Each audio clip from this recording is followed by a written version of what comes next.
Dear students, हम पढ़ रहे हैं कक्षा 9 हिंदी कृतिका दूसरा पाठ मेरे संग की औरतें। ये मृदुला गर्ग के द्वारा लिखा गया एक पाठ है जिसमें उन्होंने अपनी दादी, अपनी नानी, अपनी माँ आदि जो इनके जीवन में आने वाली औरतें हैं उनके बारे में बताया है। तो सबसे पहले उन्होंने अपनी नानी के बारे में बताया कि नानी किस तरह से अनपढ़ थी, पर्दे में रहती थी, लेकिन अंत समय में उन्होंने किस तरह से अपने पर्दे वगैरह सबको हटाया और अपनी पुत्री के विवाह के लिए किस तरह से अपनी इच्छा जाहिर की। बाद में उन्होंने अपनी माँ के बारे में बताया कि माँ किस प्रकार की थी, उनका स्वभाव कैसा था और घर में उनका क्या रुतबा था। अभी वो उनकी दादी के बारे में बता रही हैं। लास्ट टाइम हमने पढ़ा था कि दादी जो है वो बड़ी ही अनोखी थी, बड़ी ही विचित्र थी। उन्होंने भगवान से जाकर के ये मांगा था कि मेरे पोते की बहू के लड़की हो, और भगवान ने भी ऐसी फुर्सत से उसकी मांग सुनी कि एक के बाद एक 5 लड़कियां उनके घर में पैदा हो गई। तो इस प्रकार से दादी के बारे में तरह तरह की बातें प्रचलित थी। ये भी कहा जाता था कि दादी का भगवान से सीधा कनेक्शन है, इधर दादी पुकार लगाती है और उधर भगवान के यहाँ घंटी बजती है और भगवान कहते हैं तथास्तु। तो इस प्रकार की दादी के स्वभाव के बारे में बातें चल रही थी। लास्ट टाइम हमने देखा था कि दादी और एक चोर का कोई किस्सा था, और मैंने कहा था कि मैं अगली कक्षा में आपको बताऊंगा कि चोर क्या था और दादी के साथ उसका क्या हुआ। तो आज हम देखते हैं उस चोर का क्या हुआ। बेचारा चोर दादी के चक्कर में फंस गया तो मारा जाएगा। हम पढ़ रहे हैं, पहुंचने वाले हैं उस जगह पर, आप ध्यान से देखते रहिएगा। ये आ गए। ये मैंने आपको लास्ट टाइम यहाँ बताया था कि माजी और नामी चोर का किस्सा होश संभालने के बाद मैंने कई बार सुना था और चोर के दीदार की खुशनसीबी भी हाथ आई थी। तो ये यहाँ से हम लोग पढ़ने वाले हैं, देखिएगा। तो हुआ यूँ था कि किसी शादी के सिलसिले में नकुड़ की हवेली, नकुड़ गांव का नाम आप जानते ही हैं। हुआ यूँ था कि किसी शादी के सिलसिले में नकुड़ की हवेली के तमाम मर्द यानी सारे आदमी बारात में दूसरे गांव चले गए। औरतें सज धज कर जगह मना रही थी। आप जानते ही हैं शादी के दिन जो है आदमी सारे बारात लेके चले जाते हैं दूल्हे के साथ में, और पीछे घर में सारी औरतें रहती हैं। तो वो शादी का पूरा ड्रामा घर के अंदर करती हैं। तो औरतें सजदर कर रत जगह मतलब रात में जागने का कार्य कर रही थी। नाच गाने और ढोलक की थाप पर के शोर में नामी चोर कब सेंध लगाकर, सेंध लगाना मतलब दीवार में छेद करके अंदर घुस जाना। तो चोर घर में आ गया, भैया हवेली में घुसा, किसी को खबर न हुई। पर चोर था बदकिस्मत, जिस कमरे में घुसा उसमें माजी यानी लेखिका की दादी सोई हुई थी। औरतों के शोर से बचने को वे अपना कमरा छोड़ दूसरे कमरे में जा सोई। मतलब दादी का जो कमरा था उसमें वो सोई नहीं और किसी और के कमरे में सो गई, क्योंकि उनको लगा इधर शोर हो रहा है तो कहीं और सोते हैं। चोर बेचारा तमाम जोग्राफिया है दिमाग में बिठला कर लौट रहा था। जोग्राफिया मतलब ज्योग्राफी अर्थात मकान का नक्शा, कि दादी का कमरा वो है, दादी उस कमरे में सोती है, मैं इस कमरे में घुसूंगा, यहाँ से माल चुरा के भाग जाऊंगा। उसे क्या पता था कि इतनी बड़ी बूढ़ी पुरखिन जगह बदल लेगी, अर्थात ये दादी जगह बदल के दूसरे कमरे में सो जाएगी। खैर बुढ़ापे की नींद ठहरी। चोर के दबे पाँव की आहट से ही आंख खुल गई, और अब बाप रे, चोर तो मारा जाएगा, देखते हैं क्या हुआ। तो दादी बोली कौन? माँ जी ने इत्मीनान से पूछा। इत्मीनान से मतलब आराम से पूछा, ऐसा नहीं कि हड़बड़ाहट में। उनको पता तो चल गया था कि चोर है, लेकिन फिर भी हड़बड़ाहट नहीं की, बिल्कुल इत्मीनान से पूछा कौन है। तो चोर बोला जी मैं। चोर ने युगों से चला आ रहा पारंपरिक असंगत जवाब दिया। ये जो मैं वाला जवाब होता है ना, इससे स्पष्ट नहीं होता कि कौन है। जैसे हमारे दरवाजे में भी कोई आता है, हम पूछते हैं कौन, तो बोलता है मैं। अबे मैं कौन, नाम बता। ऐसा कई बार होता है ना। तो चोर ने वैसा ही बोला कि मैं। तो माँ जी ने कहा पानी पिला। तो चोर झिझक कर बोला, वो डर गया, अरे बाप रे मैं तो चोर हूँ, पानी कहाँ से पिलाऊँ। बोला जी मैं। तब तक माँ जी बिस्तर से के बराबर में टटोल कर देख चुकी थी, लोटा खाली था। ऐसा कर, उन्होंने कहा। उन्होंने किसने? दादी ने। ये लोटा ले और कुएं से पानी भर ला, ऐसा दादी ने चोर से कहा। पर देख कपड़ा कसकर बांधे रखियो और तरीके से छानियो, मतलब पानी को छान के भर के लाना। चोर घबरा गया। अंधेरे में उन्होंने कैसे जाना कि उसके मुंह पर कपड़ा बंधा हुआ है। अर्थात दादी ने तो पानी छानने के लिए कहा था और चोर ने मुंह पे कपड़ा बांध रखा था। उसको गलतफहमी होगी कि दादी मुझे कह रही है। और कमर में भांग बांध रखी है। भगवान से उनका तार जुड़े होने की खबर उसे थी। अर्थात चोर को भी ये बात सुनी हुई थी कि दादी के बारे में ऐसा कहा जाता था कि दादी का तार भगवान से जुड़ा हुआ है, अर्थात सीधी दादी और भगवान की बातें होती है। तो उसको लगा कि रब बाप रे, इस डोकरी को पता है, इस बुढ़िया को पता है कि मैंने मुंह पे कपड़ा बांध रखा और मेरे कमर में भांग बंधी हुई है और दादी कह रही है कि अच्छे से कपड़ा बांध के भांग को घोट के तरीके से छान के ले आ, पियेंगे दोनों। पर बुढ़िया भांग भी छानती होगी, एकदम यकीन न हुआ। अर्थात बुढ़िया भांग पीती होगी, ऐसा उसको यकीन नहीं हुआ। इसी से कुछ हैरान और परेशान हो उठा। जल्द कर भाई। तभी माँ जी ने कहा बड़ी प्यास लगी है। ऐसा दादी ने कहा कि जल्दी करो, प्यास लगी है। पर मैं तो चोर हूँ, मारे घबराहट और दर्प संकट के चोर सच कह गया। चोर ने सच बोल दिया कि मैं तो चोर हूँ माँ जी।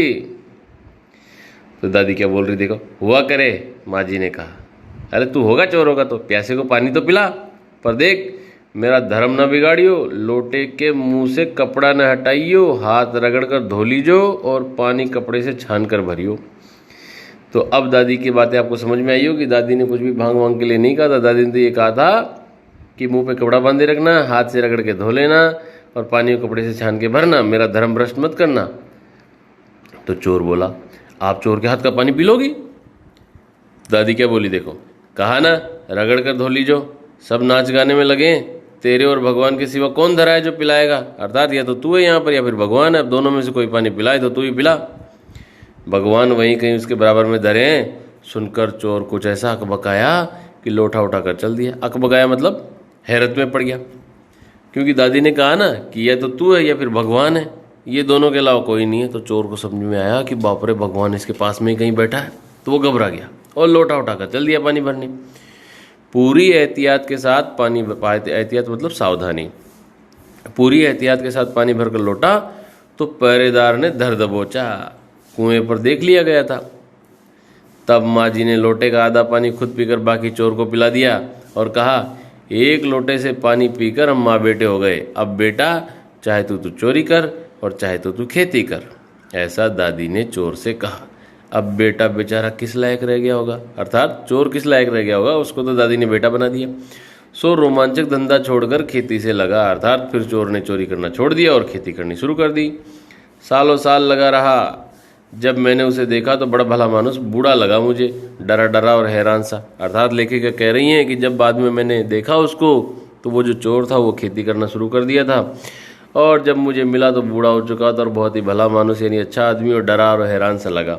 अब खानदानी विरासत कहिए या जीवाणुओं का प्रकोप, उन दो सन की बूढ़ियों के बीच में मैं अच्छी फंसी। दो सन की बूढ़ियाँ कौन? एक तो इनकी दादी और एक इनकी माँ। एक तरफ माँ जी के चलते अपनी लड़की होने पर कोई हीन भावना मन में नहीं उपजी, दूसरी तरफ नानी के चलते देश की आज़ादी को लेकर नाहक रोमानी ही रही। ऐसा लेखिका ने कहा। दादी तो ऐसी सन की है, सब जानते हैं, फिर भी उन्होंने 5 लड़कियों के पैदा होने पर भी कोई हीन भावना नहीं दिखाई। दूसरी तरफ से नानी है जो खुद तो जिंदगी भर पर्दे में कैद रही और अपनी बेटी को आज़ादी के सिपाही के साथ शादी करने की जिद कर ली। तो दोनों सन की औरतों में लेखिका फंस गई, ऐसा कह रही हैं। आगे देखिएगा। 15 अगस्त 1947 को जब देश को आज़ादी मिली, या कहना चाहिए जब आज़ादी पाने का जश्न मनाया गया, तो दुर्योग से मतलब बुरी किस्मत से मैं बीमार थी। उन दिनों टाइफाइड खासा जानलेवा रोग माना जाता था, इसलिए मेरे तमाम रोने धोने के बावजूद डॉक्टर ने मुझे इंडिया गेट जाकर जश्न में शिरकत करने की इजाज़त नहीं दी। शिरकत होना मतलब शामिल होना। चूंकि डॉक्टर अपने नाना के परम मित्र, उनसे ज़्यादा नाना थे, इसलिए हमारे पिताजी जो बात बात पर सत्ताधारियों से लड़ते भिड़ते फिरते थे, चुप्पी साध गए। देखा कि यार ये तो मेरे ससुर का दोस्त है, अब इससे क्या कहूँ। तो पिताजी भी मेरी मदद नहीं कर पाए और मैं आज़ादी के जश्न में नहीं जा पाई। मैं बदस्तूर यानी उसी तरीके से रोती कलपती रही।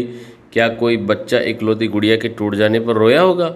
मेरी उम्र तब 9 बरस की थी, इतनी छोटी नहीं कि गुड़िया से बहलती और इतनी बड़ी नहीं कि डॉक्टरी तर्क समझती। अर्थात मैं इतनी छोटी भी नहीं थी कि कोई मुझे गुड़िया दे तो खेलने लग जाऊं, और इतनी बड़ी भी नहीं थी डॉक्टर की बात मुझे समझ में आ जाए।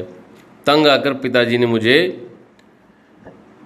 ब्रदर्स कारामजोव उपन्यास पकड़ा दिया। एक उपन्यास है, एक नॉवल है, लेखक का नाम है उसने लिखा है ब्रदर्स कारामजोव।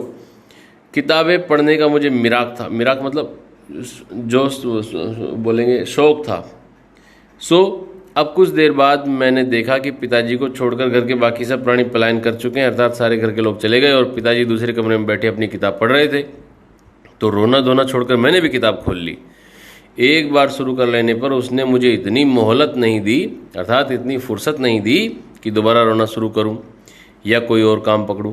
अर्थात लेखिका को वो किताब इतनी अच्छी लगी, और क्योंकि उनको पढ़ना तो पसंद था ही सही, तो उन्होंने रोना बंद कर दिया और किताब को पढ़ना शुरू कर दिया।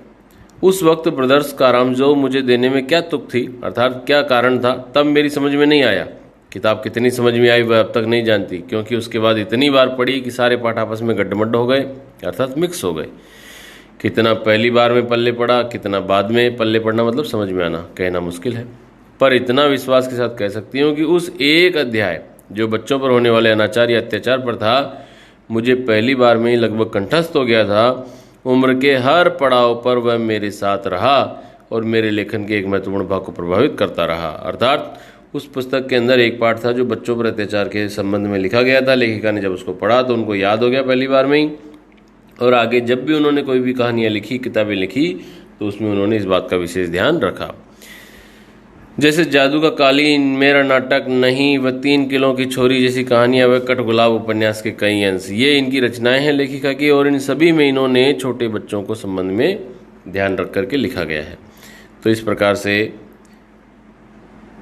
ये दादी और उसके चोर की कहानी थी। अभी पाठ आगे और भी है, लेकिन उसको हम लोग अगली क्लास में पढ़ेंगे। आज के लिए इतना ही है। Thank you.